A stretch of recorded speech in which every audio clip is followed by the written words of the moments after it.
ETH only RAI, that's RAI, RAI was a mistake. The ETH staking yield means that borrowing RAI against pure ETH will always have some percentage opportunity cost.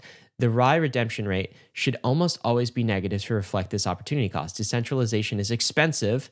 People don't want to pay. All right, there's some context I think people should understand before reading this tweet. The context from my perspective is RAI was too much to call it a stablecoin. It's not tracking the dollar, but we'll call it a stablecoin, kind of a crypto native stablecoin that doesn't have any off-chain value. So it's completely collateralized and backed by ETH. It uses some control theory to do this. It's sort of the original single collateral DAI model, only fully realized. Right. Amin is, he's been in the Ethereum space for a long time. He's kind of a co-father of this RAI protocol, right? Which has been kind of exciting for crypto natives who want, like, we want our crypto only money, right? This is him kind of waving the white flag and saying like, hey, this method didn't work out. And I think that's a big deal because he's been very bullish on RAI prior to this. So that's the context. I guess my question here is twofold. Why do you think Amin is waving the red flag, the white flag on this RAI project?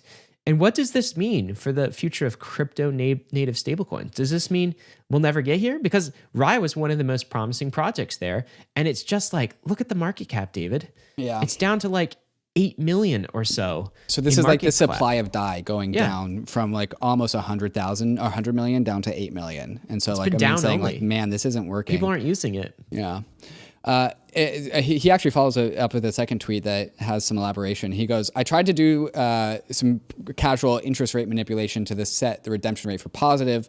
Basically, he's saying that like RAI doesn't work when there's only one collateral, and no one wants to take the opportunity cost of using their Ether collateral to mint RAI when Ether is just going up and up and up and up and up.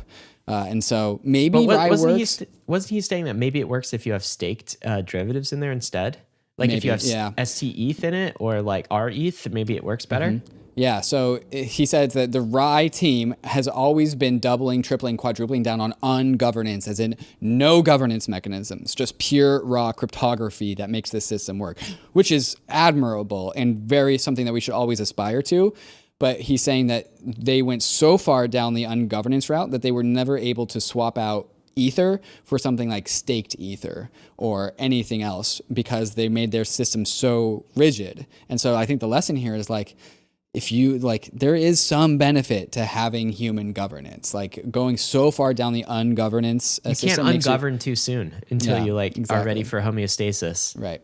Or ossification. Exactly right. Yeah. And that's what happened here. And so basically there's a massive opportunity cost for people depositing ETH to back RAI.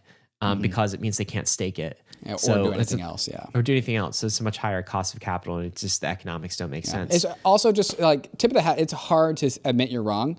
So props to Amin for waving the red flag and say, like the project I'm working on, we made a mistake.